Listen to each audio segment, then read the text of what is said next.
A partir de este momento... De formación profesional. Un guión original de Pedro Montero para la serie negra. Sus intérpretes son Luis Porcar, Pilar Quintana, Luis Alonso Carrasco y Charo Zapardiel. Dirigido por Domingo Almendros. ¡Julia! Héctor, ¿ya estás aquí? Hola. Hola. ¿Qué tal el día? Tranquilo. Por la forma en que lo dices, no ha sido demasiado tranquilo. ¿Te preparo algo de beber? Sí. ¿Y tú? ¿Qué tal tu vuelta al trabajo? Interesante, muy interesante. Creí que había perdido práctica, pero no. ¿Sigues sin querer explicarme de qué va? Ya te lo dije. Es una variante de esteticien. Pongo guapa a la gente. Los demás detalles son muy aburridos. Siéntate aquí conmigo. Quiero hacerte una pregunta. ¿Vas a confesarme? En cierto modo. ¿Has vuelto a saber algo de Guillermo? ¿Qué Guillermo? Guillermo Romero, mi compañero de trabajo. Ah, Guillermo. Pero eso fue hace ya muchos años. Le conocí antes de conocerte a ti, ya ni me acordaba ya. Pues parece que él sigue recordándonos. ¿Qué es eso? El sobre viene dirigido a mí y el remite es suyo. Qué extraño. Parece un libro. Guillermo tenía veleidades literarias. Quizá ha escrito un libro y te manda un ejemplar. Vamos a salir de dudas.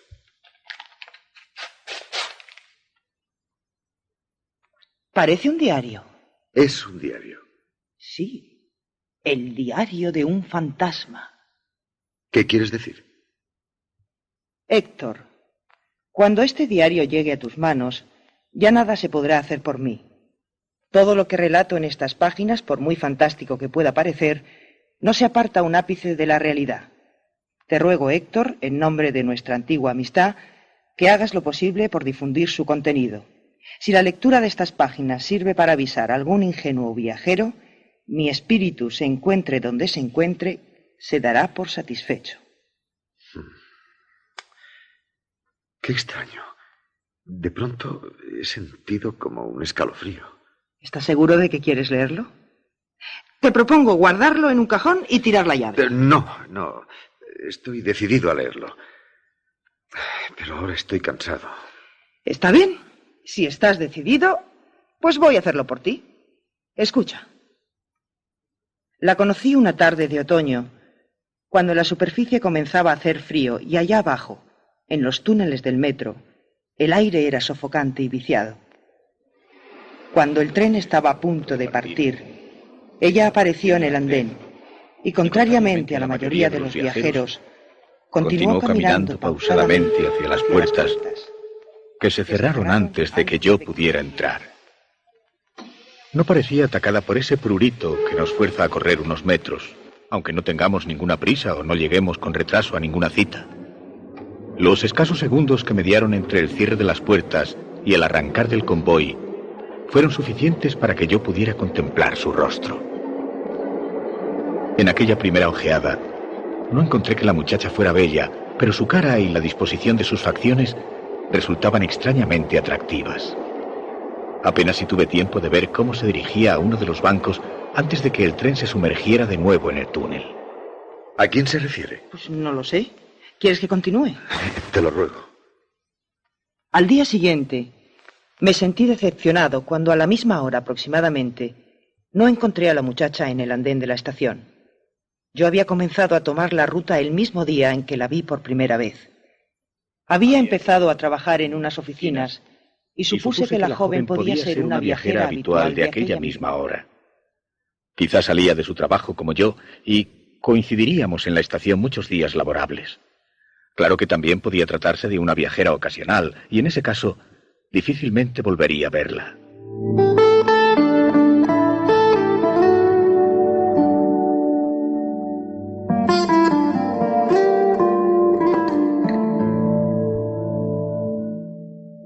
Durante el fin de semana me sentí intranquilo. Noté que una desazón no advertida hasta entonces se había apoderado de mí. El lunes, apenas desembarqué en el andén de la estación, me di cuenta de que lo que me había desazonado era la posibilidad de no volver a ver nunca más a aquella muchacha. Las horas de trabajo se me hicieron eternas. A media mañana estuve tentado de salir con una excusa y bajar al andén de la estación por si la veía. Inmediatamente me di cuenta de lo absurdo de mi idea. Lo más probable era que si la muchacha trabaja por allí cerca, estuviera como yo, recluida en una oficina hasta la tarde. ¿No te parece que deberíamos ir cenando? Si no te interesa, lo leeré yo solo más tarde, Julia. Si Guillermo me ha hecho depositario de este diario, creo un deber cumplir su última voluntad. ¿Por qué última? Recuerda las palabras del principio. Decía que ya nada se podía hacer por él. ¿Te preparo otra copa? Sí, gracias, sí.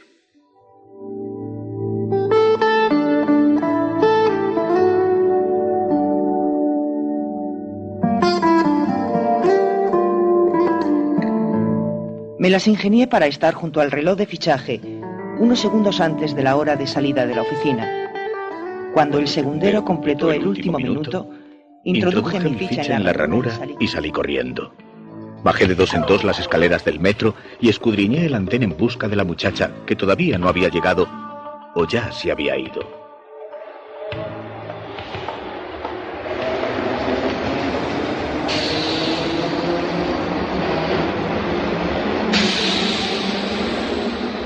Dejé pasar los trenes hasta que me di cuenta de que llevaba 1 hora en el andén y ella no aparecía. Ya me disponía a subir al convoy cuando la vi. La joven, pausadamente, se dirigió hacia el tren cuyas puertas se cerraron antes de que pudiera entrar. Yo, que ya me había levantado para seguirla, volví a sentarme en un banco al ver que ella hacía lo mismo en otro, distante unos metros de donde me encontraba. 3/4 de hora más tarde, la muchacha continuaba sentada en el mismo banco. No parecía tener prisa ni esperar a nadie. Daba la impresión de que, sencillamente, miraba pasar los trenes. En cierto momento en que no había muchos viajeros en el andén, buscó algo en su bolso y, sacando lo que me pareció un rotulador, dibujó algo a hurtadillas sobre la superficie de la pared. Casi inmediatamente hizo su entrada un tren en la estación y la muchacha subió a él. A fin de pasar inadvertido, subí en el vagón contiguo y la contemplé durante el viaje a través del cristal de la puerta de comunicación.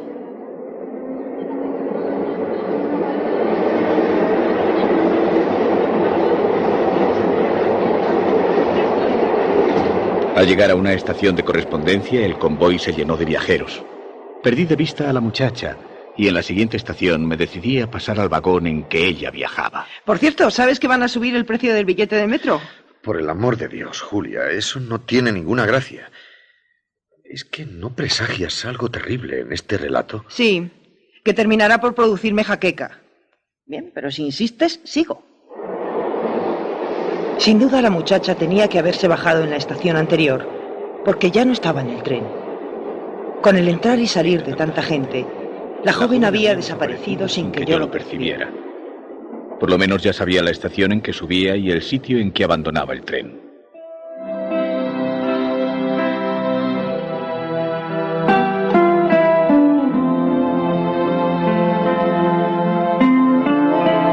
Pero ni el día siguiente ni los demás días de la semana volví a encontrarla. Esperaba en el andén las horas muertas, haciendo cábalas y suposiciones fantásticas. Estará enferma. Habrá tenido que quedarse hasta tarde en el trabajo. Como hace buen día, habrá tomado el autobús. Ninguna de aquellas suposiciones me satisfacía enteramente, pero todas podían resultar plausibles. ¿Acaso no la vería más?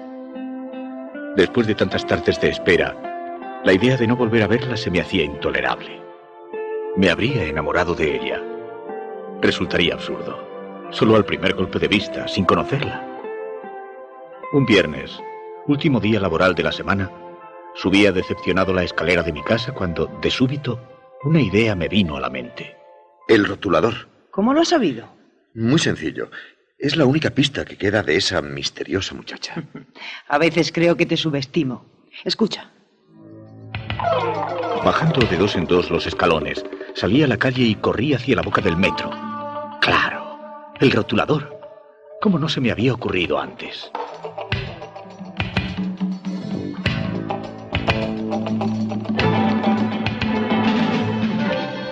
Los minutos que el tren invirtió en llegar a la estación me parecieron eternos. No sabía lo que iba a encontrar, quizá nada. Pero en aquella pared, quedaba un vestigio. El único vestigio de la muchacha a la que no había vuelto a ver. Es en este banco. Seguro que fue aquí. Y a esta altura, ella estaba sentada y se volvió así. Mi decepción fue grande cuando vi que en aquella pared, y a la misma altura, se entremezclaban decenas de pintadas y mensajes. Dibujos obscenos, anagramas, citas, números de teléfono, verdaderos o falsos, ofrecidos a la curiosidad de los viajeros. ¿Será esta firma? No, no creo. ¿Este número de teléfono? Probablemente no. ¿Este corazón? Seguro que no. La pintada había desaparecido misteriosamente. Tu escepticismo resulta un poco fuera de lugar, ¿no crees? Perdona, lo siento. Prosigo. De aquella forma, y sin otra base que mi intuición, fui descartando las pintadas hasta seleccionar la que me pareció la más indicada. Esta es. Tiene que ser esta. La pintada que yo había seleccionado era una simple flecha, dibujada horizontalmente con trazo firme y rotulador negro, que apuntaba hacia la derecha en la dirección de marcha de los trenes. Podía apuntar al comienzo del túnel, a la cabina del jefe de estación o al banco en que yo había estado sentado aquella tarde. ¿Más fruta? No, gracias. Solo café.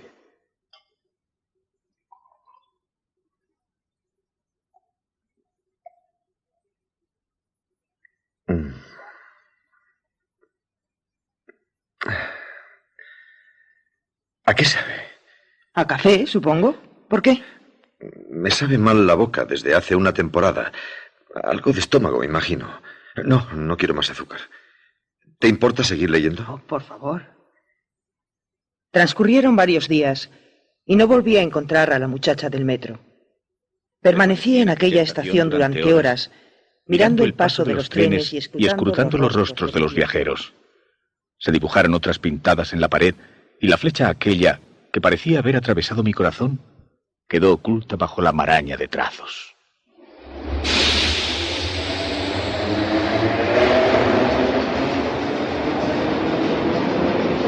Cavilé y me devané los sesos dando 1000 interpretaciones a aquel dibujo. Se me ocurrieron 100 posibles significados para aquella flecha, excepto quizá la más simple y acertada. Que era una flecha. Ni más ni menos que una flecha, y que no significaba más de lo que las flechas indican en el código de señales generalmente admitido. Una dirección, un objetivo.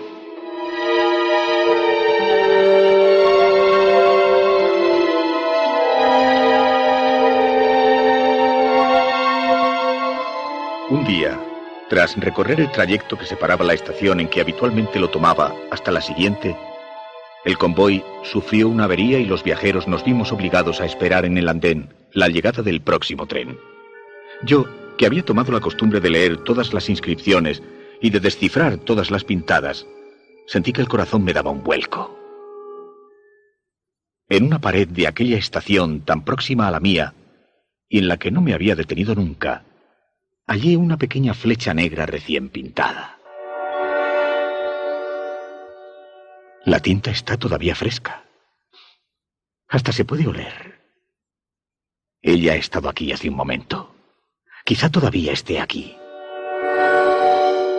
Recorrí el andén atestado de gente. Me fijé en los rostros de todas las mujeres, recibiendo ojeadas de desdén de muchas o miradas inquisitivas de sus acompañantes, pero no hallé a la que buscaba. Abandonando el andén, corrí por todos los pasillos y galerías, provocando sobresaltos en las personas que deambulaban por ellos. Regresé al andén. Volví a mirar por todas partes, pero fue inútil. Se está burlando de mí. Está jugando. El desasosiego me hacía desbarrar. Más tarde, en mi casa, consideraba que los intentos de burla y de juegos que había atribuido a la muchacha no podían sino ser frutos de mi propia imaginación. Ella no me conocía ni sabía nada de mí. Presiento que está a punto de entrar en contacto con la mujer misteriosa. Quizá. Sigue, por favor. Tanto empeño puse, y tan grande fue mi desazón, que el destino quiso darme una tercera oportunidad. Cuando viajaba en un convoy del metro un día festivo, vi a la muchacha sentada en uno de los bancos de una estación. Inmediatamente descendí del tren y me senté en otro banco, alejado unos metros del que ella ocupaba. El andén se vació rápidamente y debido a que era domingo y la estación poco concurrida, quedamos solos en ella la muchacha y yo. Yo la miraba a hurtadillas.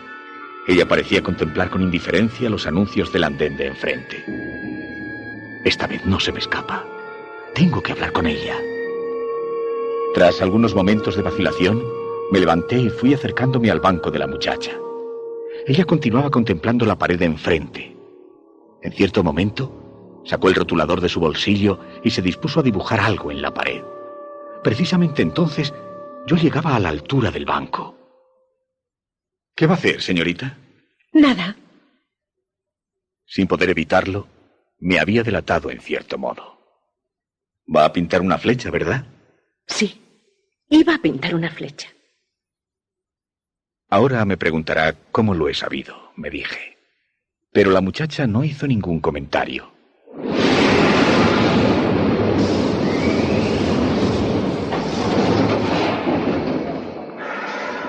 Tengo que irme. ¿Volveré a verla? No lo sé. Me llamo Guillermo. ¿Y usted? Me llamo Cristina. ¡Cris!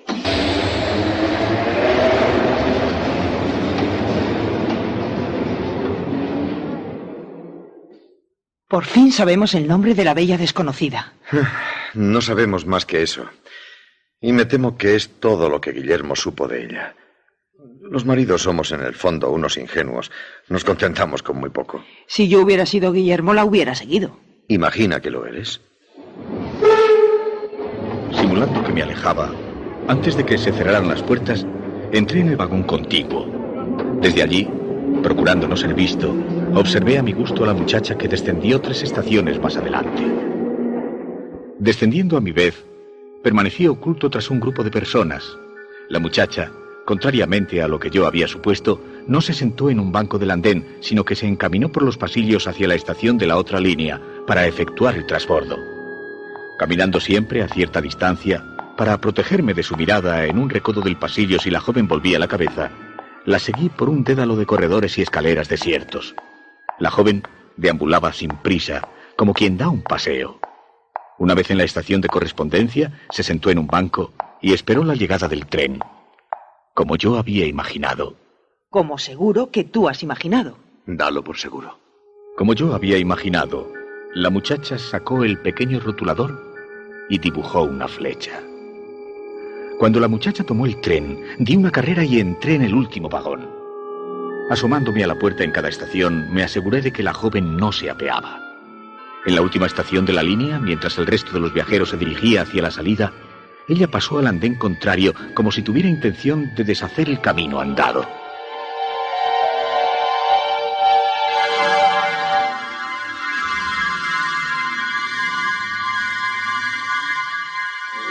Durante muchas horas, la muchacha no hizo otra cosa que viajar en el metro y recorrer los corredores pausadamente. Yo supuse en principio que había advertido que la seguía y pretendía despistarme. Después, pensé que no era aquella la razón. Chris, como dijo llamarse, parecía deambular sin rumbo fijo, como quien camina a la deriva por los senderos de un parque sin preocuparse de dónde terminarán por conducirle. Muy próxima ya la hora de cierre del subterráneo, atajando por otro pasillo, me adelanté a la muchacha y cuando ella hizo su entrada en el andén, me encontró sentado en un banco. Chris no pareció extrañarse. Me miró un momento con una sonrisa incierta y se sentó en otro banco cercano. ¡Qué coincidencia! ¿Otra vez nos encontramos? No es una coincidencia. Sé que me ha estado siguiendo durante toda la tarde. Le aseguro que yo no quisiera... Lo que no sé es por qué lo ha hecho. Tiene que perdonarme. Yo tampoco lo sé muy bien. La cabellera de la muchacha era de un negro azabache. En su rostro no había ni una sombra de maquillaje. Espero no haberla molestado. Claro que me ha molestado. No me gusta que me sigan cuando voy de paseo. ¿De paseo por los pasillos del metro? Chris movió la cabeza afirmativamente. En la estación hizo su entrada un tren.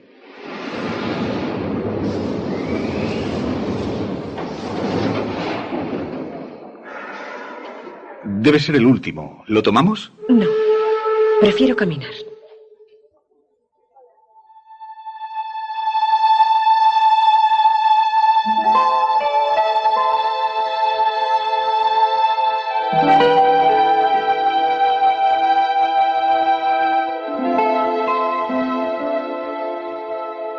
Aquí es donde vivo. ¿Podemos... ¿Puedo verla otro día? ¿Por qué no? Pero no venga aquí. Los vecinos, ya sabe. Entonces, ¿dónde? Seguramente en el metro. Fuera mera coincidencia o no, volví a encontrar a la muchacha. En la estación del metro, claro. ¿Más café? Sí, por favor. Fuera mera coincidencia o no, el lunes volví a encontrar a la muchacha en la estación de metro de mi trabajo. ¿Puedo invitarla a tomar algo? Más tarde. Durante más de 2 horas, acompañé a la joven paseando por corredores y estaciones de metro. Perdone, pero siento curiosidad por saber... ¿Por qué paseo por el metro? A mucha gente le gusta pasearse por la superficie. Yo prefiero hacerlo bajo tierra. Cuando salimos del subterráneo, el crepúsculo agonizaba. A pesar de ello, Chris extrajo de su bolso unas gafas de sol de cristales muy oscuros y se las puso.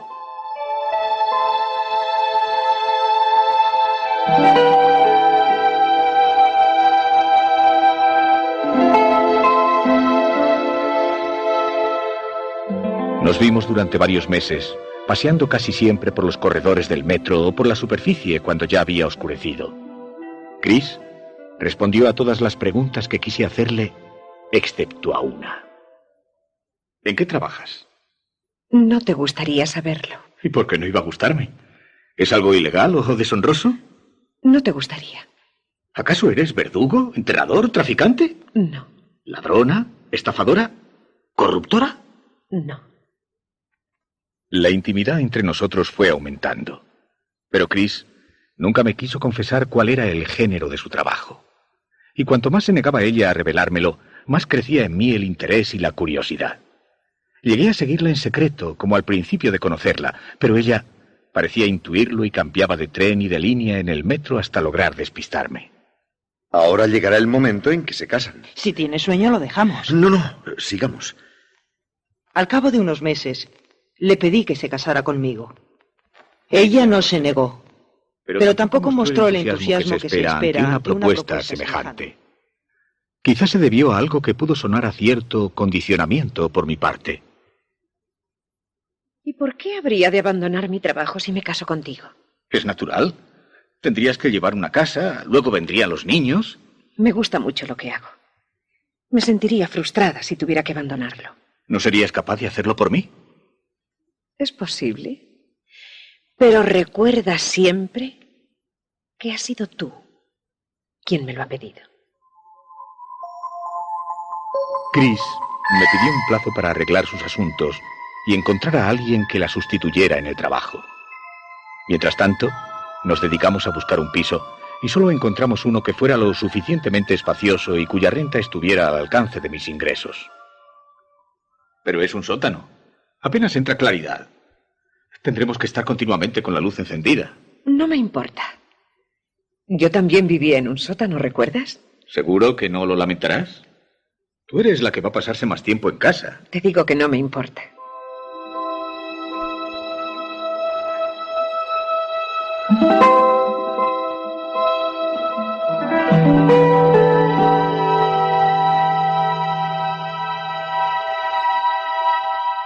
Durante los primeros meses de matrimonio, todo fue felicidad. Yo pasaba gran parte de la jornada trabajando y cuando regresaba a casa, ya había oscurecido. De ese modo, no sentí demasiado verme obligado a vivir en un piso tan bajo. En cuanto a Chris, prefería salir siempre en horas nocturnas o cuando ya se había puesto el sol.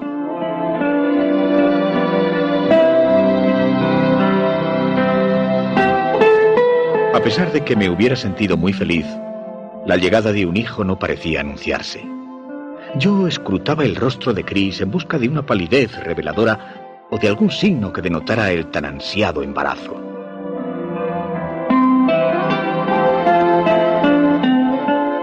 Algo que no dejó de llamarme la atención fue el hecho de que mi esposa no se maquillara en absoluto. Jamás encontré en su rostro huellas de colorete o de carmín en sus labios. Entre los útiles de aseo de Chris, nunca pude hallar una barra de labios, un lápiz de sombra de ojos o un tarro de crema. Dime una cosa, ¿por qué no te maquillas? Nunca me he maquillado, ni lo haré jamás. ¿Acaso te molesta? No me molesta. Es mera curiosidad. Mera curiosidad. Igual que cuando te empeñabas en saber en qué trabajaba. Bueno, no lo tomes así, mujer. No tiene ninguna importancia. En aquellas circunstancias, no me atreví a decirle a mi esposa que otra de mis curiosidades era saber por qué continuaba paseándose algunos días por los pasillos del metro. Fue una casualidad, pero un día en que pude abandonar el trabajo mucho antes de la hora habitual, al bajar del tren en la estación próxima a mi casa, vi a Chris que tomaba el mismo metro. Tuve tiempo de retroceder y subir en el último vagón. Cuando Chris descendió en una estación muy alejada, procuré seguirla disimuladamente. Ella se limitó a pasear como hacía antaño, pausadamente, como gozando de aquellos miasmas y de la luz artificial del subterráneo.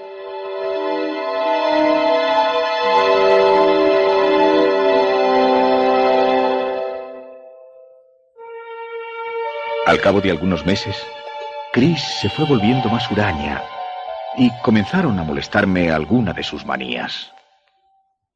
¿Se puede saber por qué ese empeño en comerte la carne cruda? Me gusta. Y no soy un caso especial. Mucha gente se limita a aderezar el picadillo con ajo y perejil. Si la carne es buena, es preferible no freírla. ¿Tú crees? Chris afirmaba, y sonriéndome, me invitaba a besarla, mientras colgaban de sus labios fragmentos como pequeños gusanos de carne picada. ¿Y el hígado? ¿También la gente se lo come crudo? A mí me gusta. Ya que estamos en ello, también me gustaría a mí saber por qué te ha dado por volver a pasear sola por los pasillos del metro. También vas a reprochármelo. Me aburro en casa. Me obligaste a dejar mi trabajo. ¿Te molesta que haga lo que quiera con mi tiempo libre? Si tuviéramos niños. De esta forma, nuestras relaciones se fueron agriando, especialmente por parte mía, ya que ella, dejando aparte sus pequeñas manías, era una esposa a la que nada se le podía reprochar. Yo me sentía incómodo al saber que mi mujer, mientras yo me encontraba en la oficina, se paseaba durante horas por los corredores del metro. Llegué a pedirle, con tal de encontrarme más tranquilo, que volviera a su antiguo trabajo. ¿Quieres que trabaje de nuevo? No me explico a qué viene tanto empeño después de obligarme a renunciar a mi empleo. Lo prefiero a saber que estás todo el día amargada en casa. Y maquíllate un poco, mujer. Tienes un aspecto muy descuidado. No vuelvas a decirme que me maquille. Ya te dije en una ocasión que nunca lo había hecho.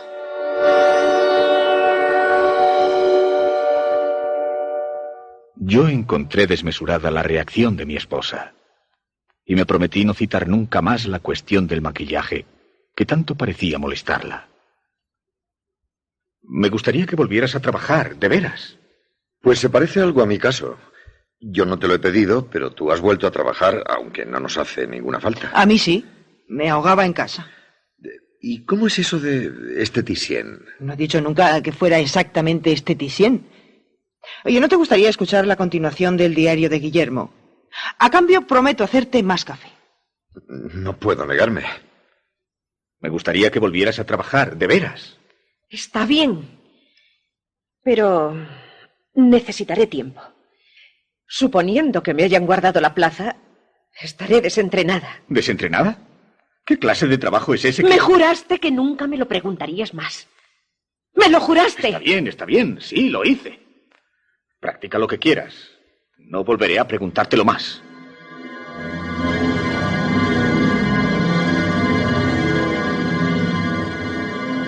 Algunos días más tarde, me sentí indispuesto y tuve que quedarme en casa. A pesar de que no tenía fiebre ni síntoma alguno de enfermedad, era presa de repentinos ataques de sudor y de debilidad que me obligaban a permanecer sentado o en cama el mayor tiempo posible. Chris me cuidaba con esmero, aunque a veces se encerraba en un cuarto para practicar lo del trabajo, como decía ella.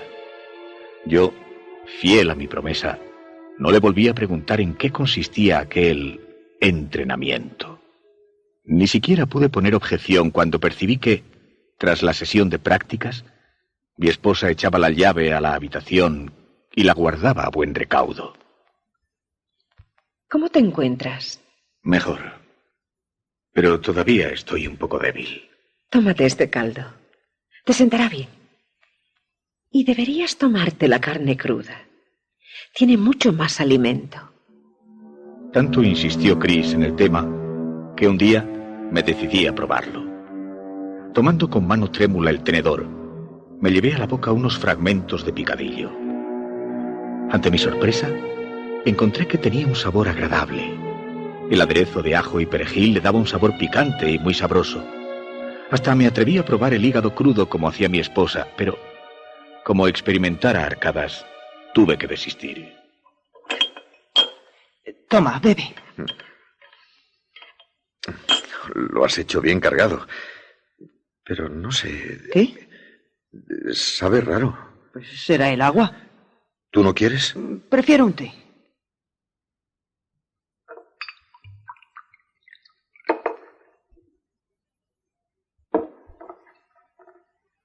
Toma, bebe. Apenas introduje en mi boca un sorbo de aquel líquido, experimenté náuseas y vomité. ¡Sangre! ¡Es sangre! ¿Qué tiene de malo? Es un reconstituyente. No, no quiero. Me da asco.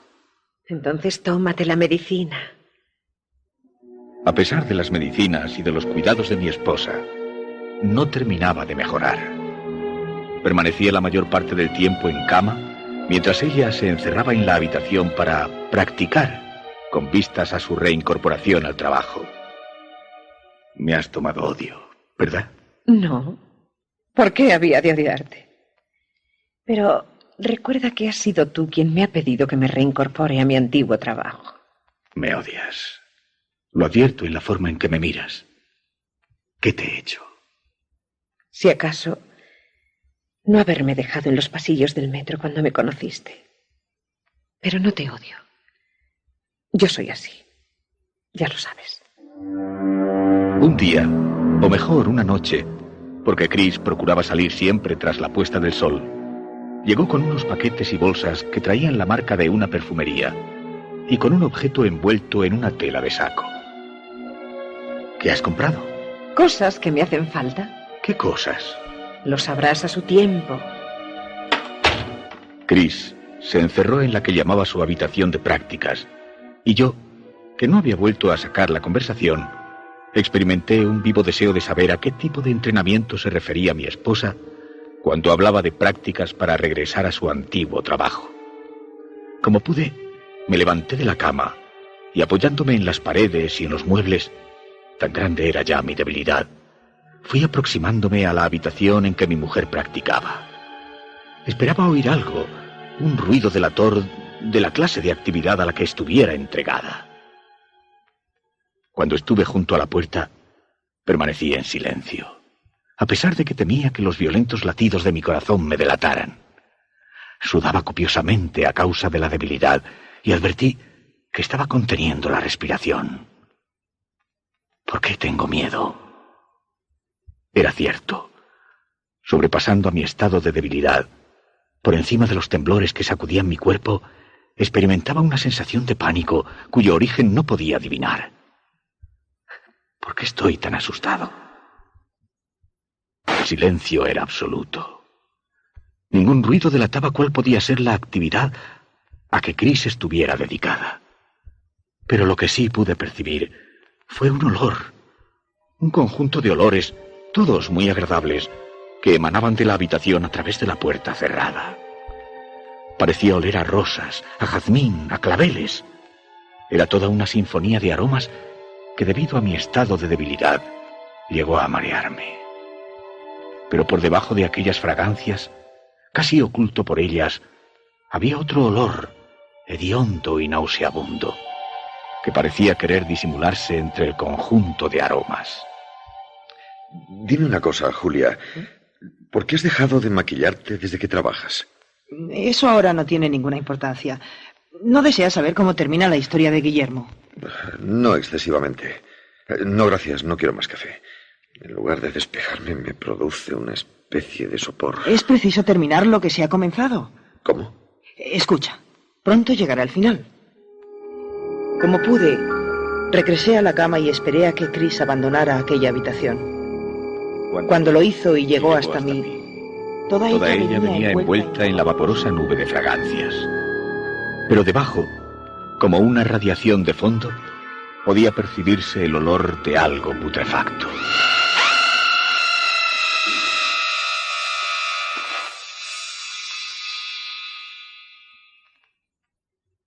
A partir de aquel día, cada vez que Chris se aproximaba a mí, lo hacía envuelta en aquella nube de fragancia, en el fondo de la cual yacía, casi oculto, aquel hediondo olor.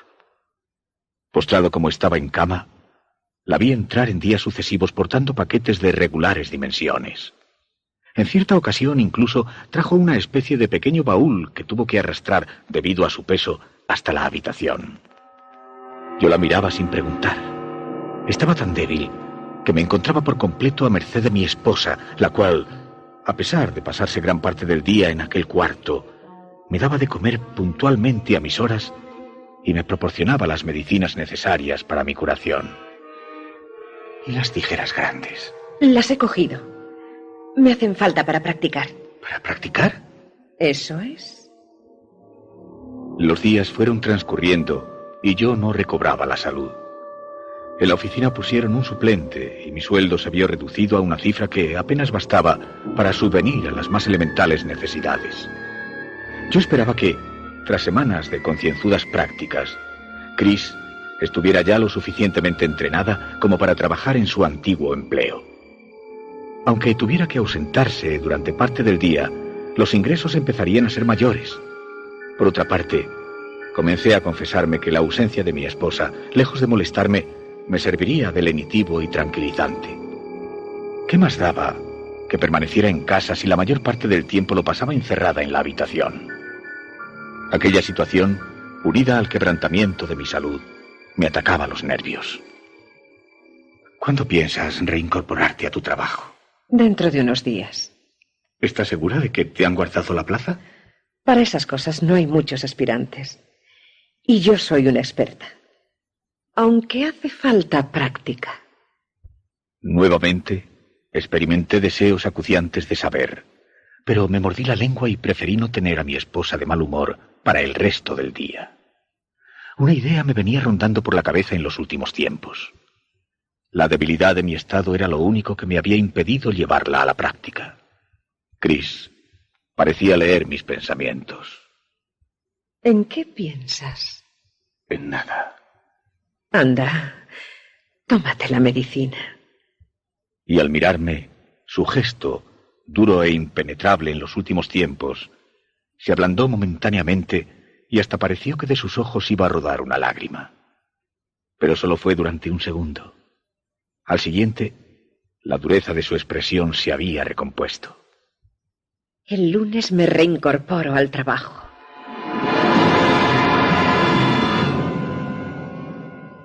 Yo, debilitado por la enfermedad, asentí en silencio.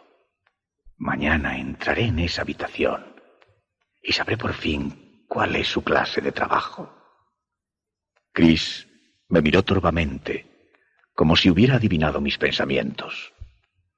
Durante el resto de la jornada se dirigió a mí de forma hiriente, como quien está deseando provocar una discusión para justificar lo que ya ha planeado de antemano.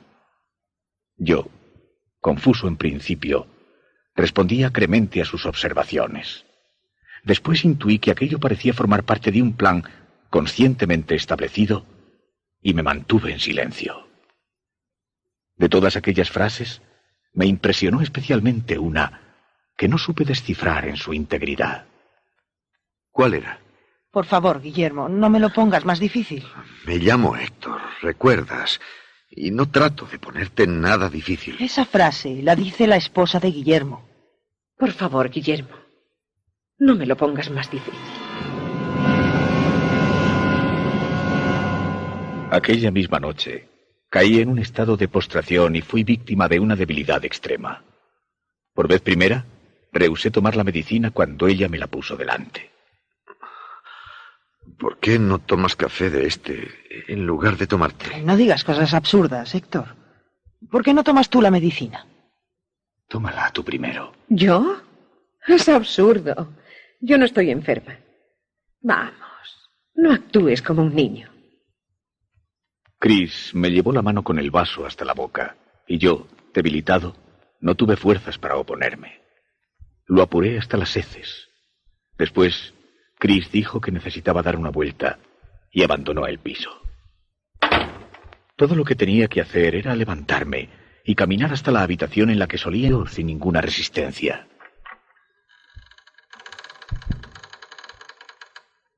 Una densa nube de olores penetrantes llegó hasta mí y acrecentó mi debilidad.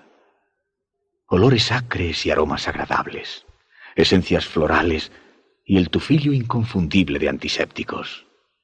Y envolviéndolo todo, coaligando la mezcla, el hedor punzante de la putrefacción.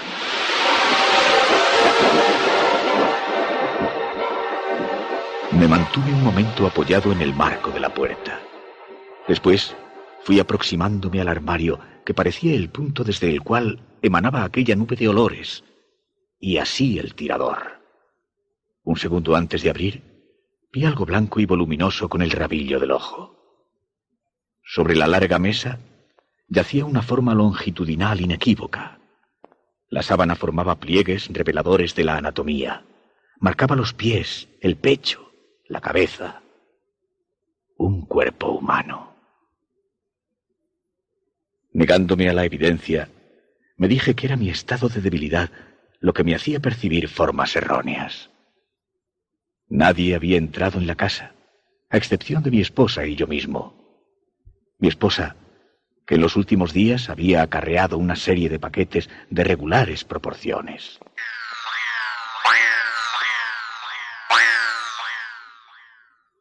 Era preciso asegurarse. Tenía que ver lo que había bajo aquella sábana, aunque fuera la última acción de mi vida. Mi vista se nublaba. El café. Ese maldito café. La medicina. Esa maldita medicina. Llegué por fin junto a la mesa. Tomé un extremo de la sábana y muy poco a poco fui tirando de ella. Un cuerpo femenino, un hermoso cadáver, era lo que yacía sobre el tablero. El único indicio de que aquello era un cuerpo muerto era el sofocante hedor de la putrefacción que el perfume de ungüentos y lociones no había podido ocultar. En otras circunstancias, hubiera podido pasar por una durmiente o por una bella figura modelada en cera. Pero aquello era carne, la obra de un artista. Los cabellos, exquisitamente peinados, brillantes y sedosos, descendían hasta la altura del pecho. El rostro constituía una obra maestra de la cosmética.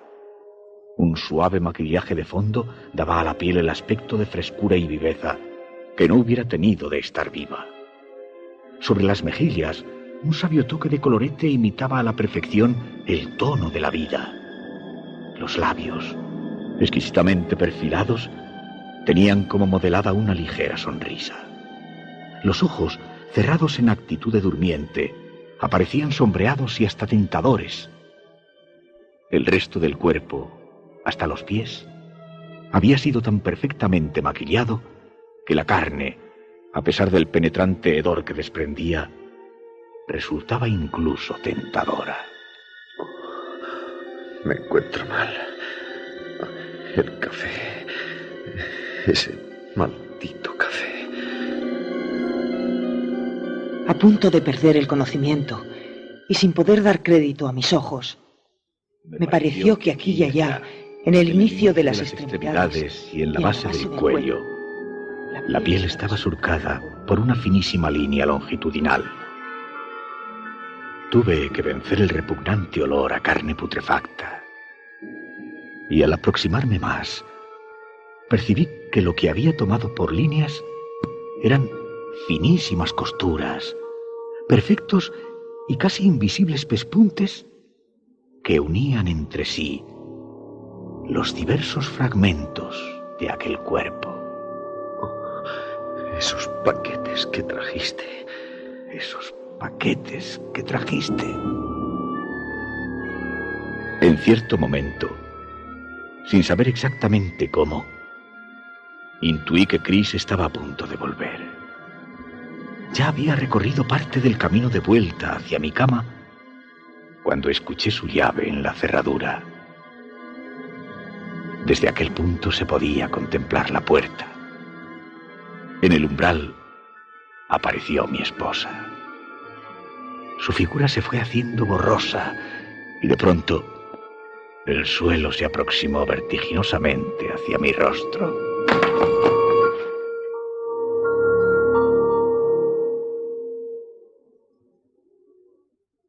Cuando recobré el conocimiento, me encontraba en la cama, tendido cuán largo era.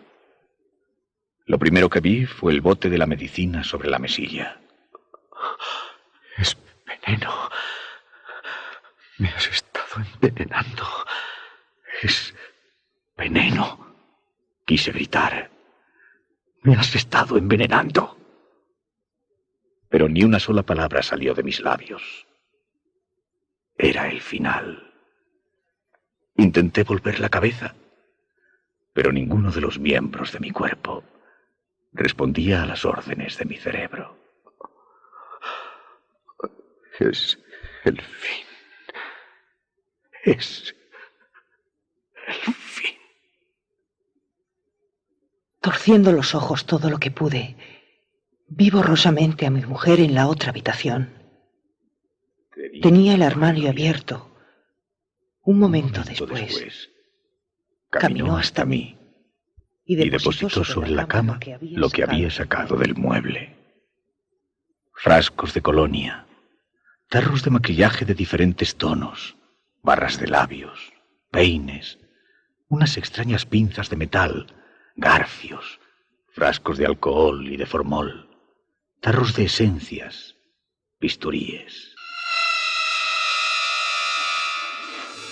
Chris se irguió ante mí y, extrayendo de una bolsa una impoluta bata blanca, se la puso sobre el vestido. Después me habló con tono amable.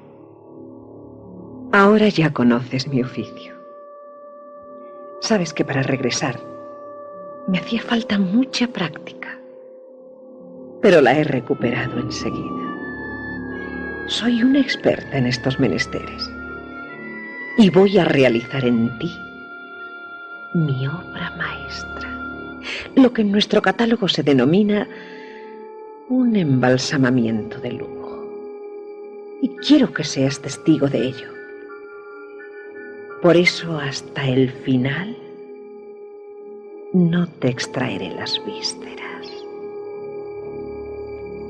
Diciendo estas palabras, me despojó de las sábanas, y mientras permanecía paralizado por el terror y por el efecto de aquella extraña medicina disimulada en el café, comenzó a extender sobre mi cuerpo un bello maquillaje de fondo. Guillermo, como tú ahora, Héctor, a pesar del terror que obnubilaba su cerebro, supo que al día siguiente ella volvería a recorrer los pasillos del metro y que a la vista de algún otro ingenuo dibujaría disimuladamente una pequeña flecha en la pared.